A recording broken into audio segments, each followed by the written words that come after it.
So Pirates of the Caribbean is on its 5th movie. And did it do what Fast and Furious 5 did and become awesome again? No, it didn't.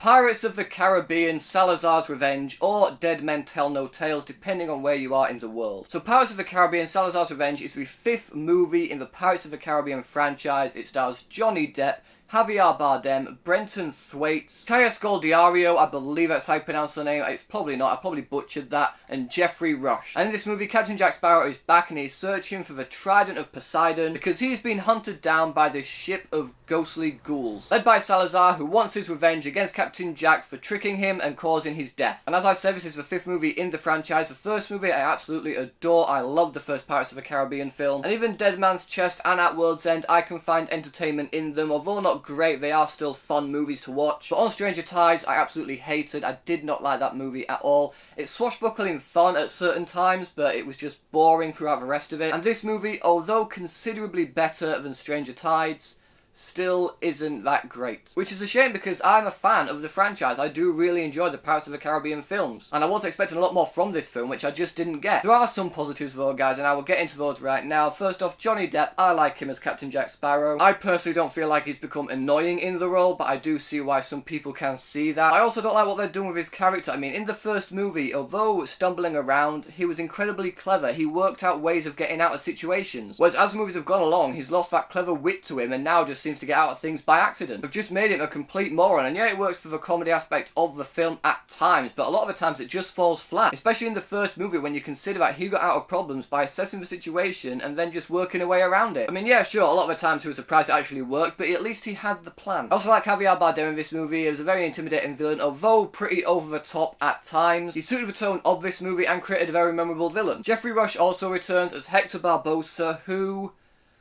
I like the actor, I really do. But I don't see why he's still in these movies. I mean, what they've done with him, especially on Stranger Tides and this movie, isn't the Barbosa that I know from the original trilogy. I'm not a huge fan of what they've done with his character, and in that, when he was on screen, although I like him and his back and forth with Jack, I found his character quite irritating at times. Which is a shame because he is one of my favourite characters from the first 3 films. We also have Brenton Thwaites as Henry in this film, who does have a reason of actually being there, unlike the love interest in the previous film. What that reason is, I can't go into detail about due to spoilers, but it was a good reason to have him around and keep him around for the entire runtime of the movie, and as an actor, he wasn't half bad in the film. He didn't give a bad performance, but he didn't give a great performance either. He didn't outshine that of the other actors he was working with. Scodelario, I'm really sorry I'm mispronouncing her name, I really feel like I am, but she plays his love interest in this film. I actually quite like the back and forth that those two had. We had a pretty good connection on screen, I bought into it, but there was a running joke in this movie that she is a witch because she's really smart, like a lot smarter than most men, which at first was pretty funny, but then it keeps going throughout the entire movie, and then each time it just starts to fall flatter and flatter and flatter, to the point where we're going, right, we get it, she's smarter than everyone else, you don't have to keep bringing it up. David Wenham is also in this film, and I don't understand why. His character was completely unnecessary. There are a lot of characters in this film that are completely unnecessary, to be honest. I mean, they set him up to have this rivalry with the main 3 people in this film, but then it just goes nowhere, and it just